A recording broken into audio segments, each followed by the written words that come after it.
Bienvenidos a una nueva edición de La Conversada, el programa radial del Colegio de Sonora.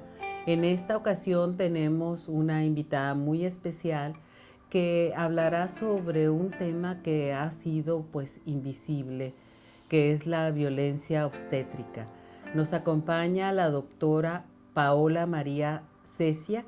Ella es doctora en antropología y maestra en salud pública y es profesora e investigadora del CIESAS Pacífico Sur. Bienvenida, Paola. Muchísimas gracias, Inés. Encantada de estar con ustedes. Muchas gracias por acompañarnos. Y bueno, ¿qué es la violencia obstétrica? Mira, la violencia obstétrica es un término que engloba distintas ocurrencias. En primer lugar, incluye definitivamente situaciones de maltrato, de falta de respeto, que suceden en el momento en que las mujeres están atendiéndose de su parto, que es un momento muy difícil, es un momento de extrema vulnerabilidad, es un momento en donde las mujeres necesitan un fuerte apoyo. Y en lugar de recibirlo, reciben dentro de la atención obstétrica institucional situaciones de falta de respeto, de maltrato, de abuso. Eso incluye, por ejemplo, regaños, palabras fuertes, palabras humillantes, pero también incluye el negarle la atención o tardarse en atenderlas, no contestar a sus preguntas, no darles la información. Incluye también la falta de consentimiento informado, o sea, implementar acciones e intervenciones sin la autorización informada de ellas.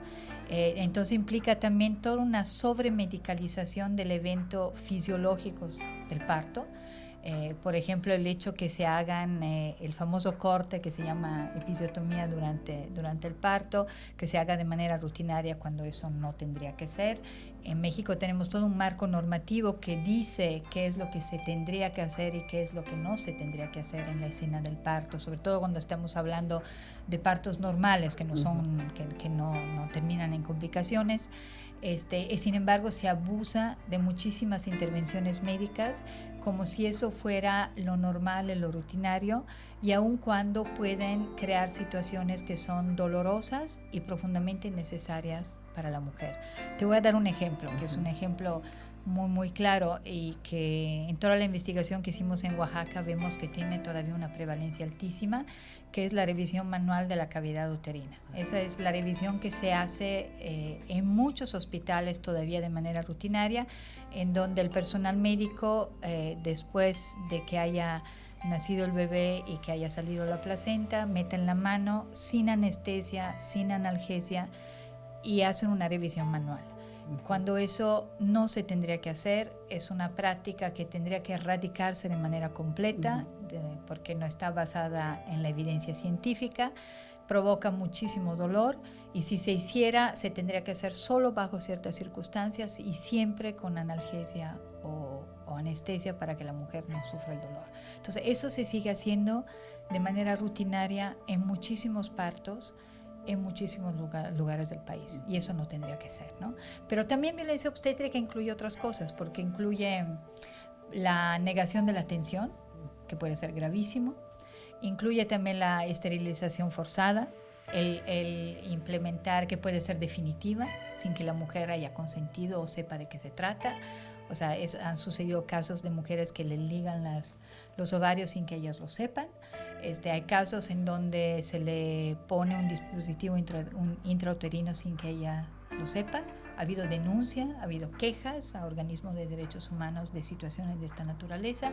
Todo eso también se considera violencia obstétrica. Entonces es una gama muy vasta de situaciones que ocurren durante el trabajo de parto, durante el parto, y repito, ocurren en un momento en donde la mujer lo que necesita es apoyo, en donde ella necesita que se le reconozca su autonomía y su protagonismo, que pueda tomar ella decisiones y que sin embargo se le está tratando como un objeto. Se pasiviza a la mujer y se piensa que el personal de salud es el que siempre toma todas las decisiones. Y finalmente también puede incluir casos, cuando estaba hablando eso de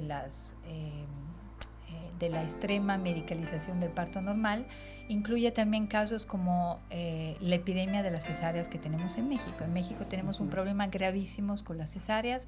Sabemos que hay mujeres que eligen tener una cesárea.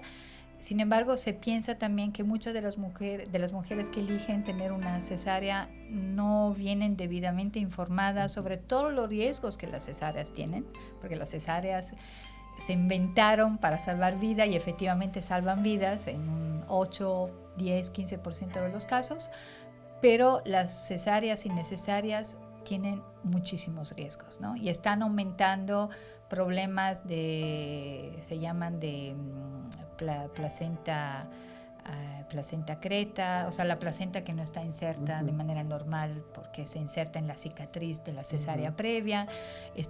Hay mujeres que se mueren de hemorragias a consecuencia de cesáreas por una inserción abnormal de la placenta en un subsecuente embarazo. Entonces hay riesgos. Además, la recuperación después de la cesárea es mucho más larga que después de un parto normal. Entonces muchas mujeres no tienen la información y se hacen muchas cesáreas en México. México es el cuarto país a nivel mundial por la tasa de cesárea y sigue aumentando, incrementándose de una manera exponencial. Entonces también las cesáreas innecesarias, sobre todo cuando se realizan sin informar, sin consentimiento, se consideran violencia obstétrica.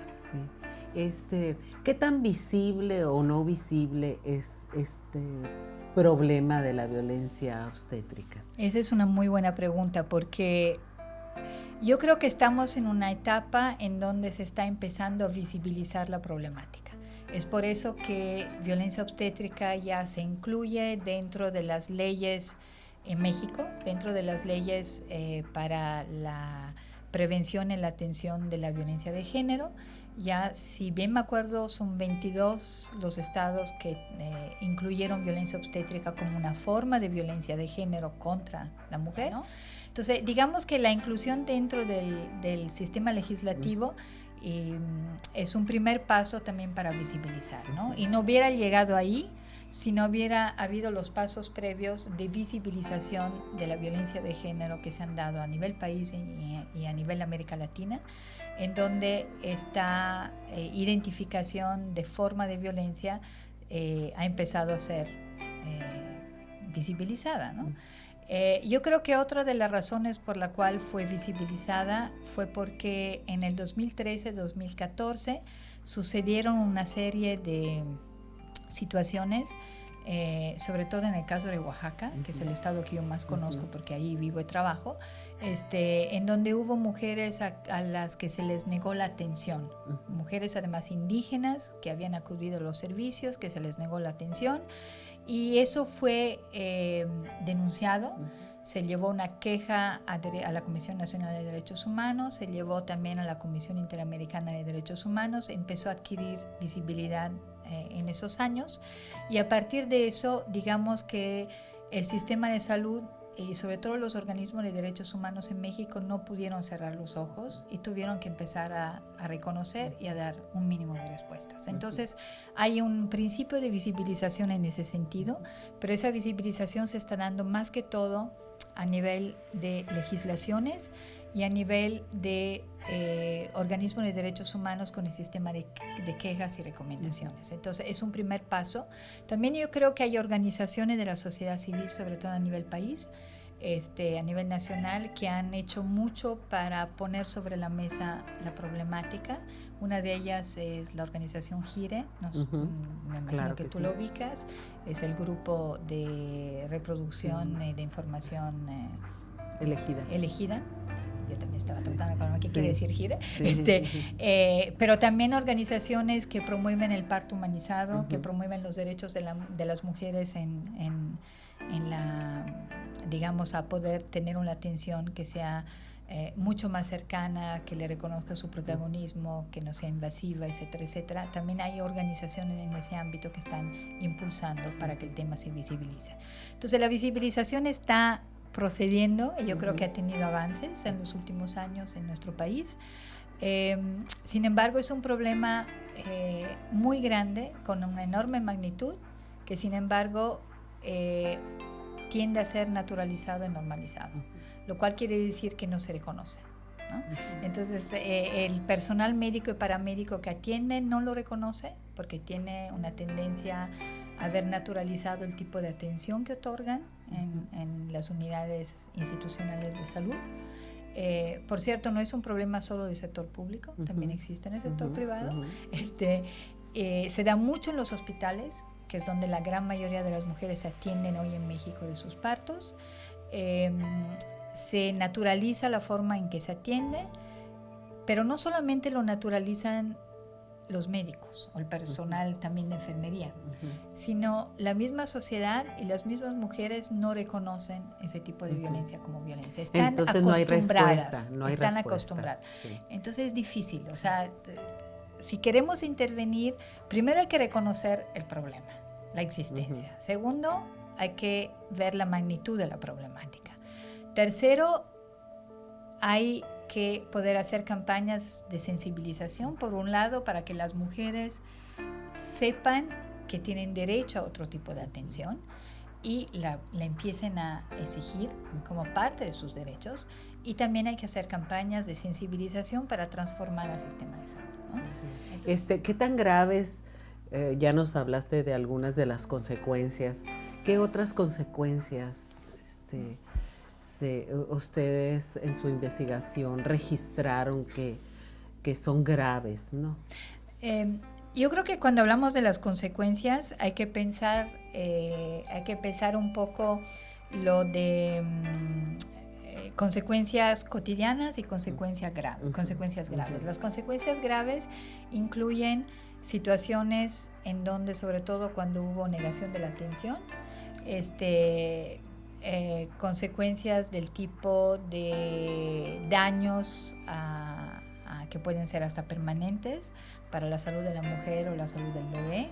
Ha habido situaciones de muertes de bebés, de muertes de madres por lo que se podría definir como negligencia médica, pero dentro del enfoque de la violencia obstétrica digamos que incluye una dimensión más sistemática y más estructural, ¿no?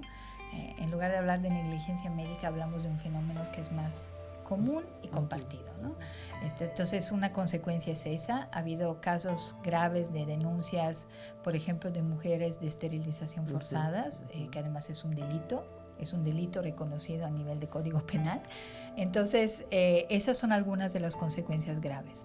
Pero está todo lo otro, que son las consecuencias a nivel emocional de vivir un parto no acompañada, un parto en donde se le humilla, un parto en donde se le niega información, cosa que sucede a un porcentaje muy grande de las mujeres mexicanas. Y luego si se trata de grupos como grupos indígenas o migrantes, pues yo me imagino que eso ha de ser aún más fuerte. Aún más fuerte, ¿no? Definitivamente, porque tiene que ver con la discriminación, ¿no?